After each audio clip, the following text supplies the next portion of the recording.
You said something a while back about being able to making more honey with the bee than you can with the HDC. What?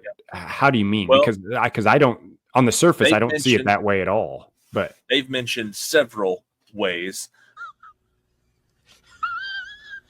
not to mention just by having a stronger GPS signal. If right now you drive 100 miles, your HDC would be lucky to pick up 70 to 80. okay, And if the bee picks up 100, then you've drove the same amount. automatically. Okay. They've also mentioned that it'll have the capability, because it's got the multi lenses, it'll have the capability to detect objects regardless of day or night. And I don't think that they're mapping at night, but one of their, I guess you'd call it a competitor, although it's on a whole different lower level. The Natix network uses your cell phone, and it can go day or night because it's not really recording or making maps. It's just detecting objects. So it can detect traffic on a certain road. It can detect slowdowns, stuff like that.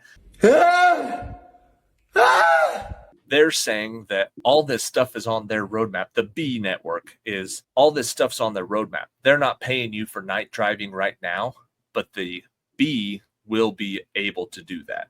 So the possibilities of what they're able to do with that hardware are blowing away what you could do with the HDC. So there's ways to actually make more, like it's going to be more valuable information if you have it externally mounted, or if, once they have those and they really get some clients going and there's honey bursts every week in major cities all over, and you're able to go around and get them because now you're producing the images that very specific companies very specifically want. Nice. That'll be good. But plus, just because it's a better product, not to mention the I lost last week.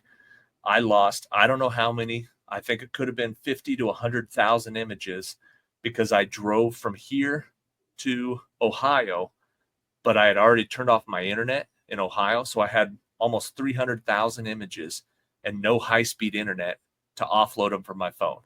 So I did cellular offloads or whatever, but I know that I didn't get them all done before the window of cutoff. You know what I mean? To get them uploaded so they count. But it'll count for the following week. Is that right?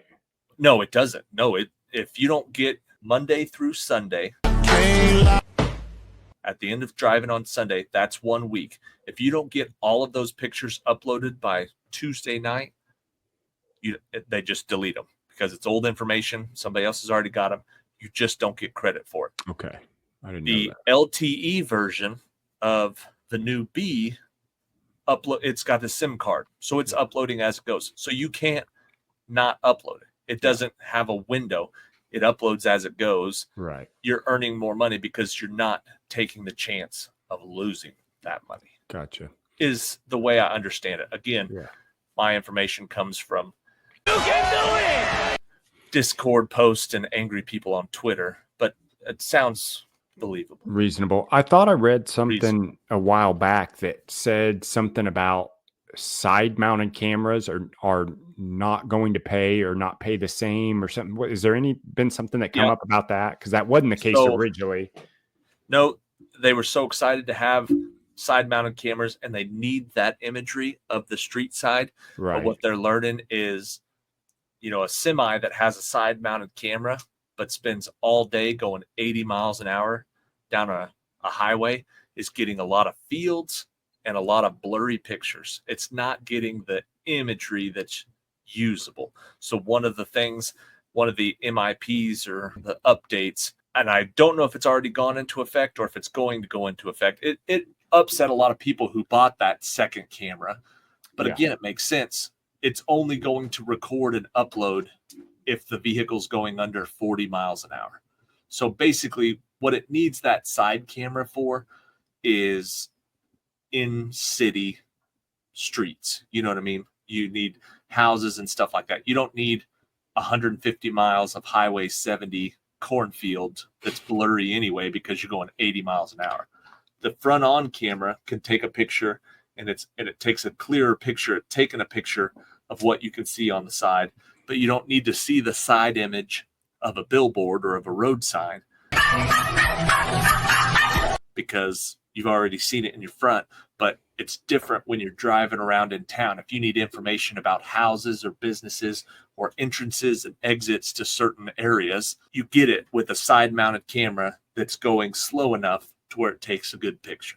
Okay. So if So you're the in, MIP if you're in, is, yeah, it's going to stop recording after 40 miles per hour. okay, gotcha. So it'll make less. That Because makes if you're sense. driving over that, basically you're side mounted. But when you're slowing down to a stop sign, it kicks right back on. It doesn't turn off for the day. You know what I mean? So if you're in a slowdown because of traffic or because of construction, you'll still be able to hit your buzz. Your camera's still recording. It'll record what it can and what it can get a good quality image off of, but it just isn't going to pay you anymore for 80 miles an hour of blur for 10,000 images. Gotcha. So if you drive around town or stuff like that, it's still beneficial to have the side mount. Delivery. Oh yeah. And I don't know exactly how the Bee is going to work with side mount. I haven't found any information on that, whether you'll have a Bee mounted front and HDC for as long as it's available mounted on the side, or if they're only going to want front mount after this. I don't know. But if you've already purchased the camera, those side mounts are still making money. I mean, Yeah. there's no reason to take it out. It's just not going to be as lucrative as, and the whole system, we've talked about that. The whole system is going to start paying less and less bees because there's more and more people coming. The idea is that honey token starts to go up and you'll get paid less honey, but it'll be worth more.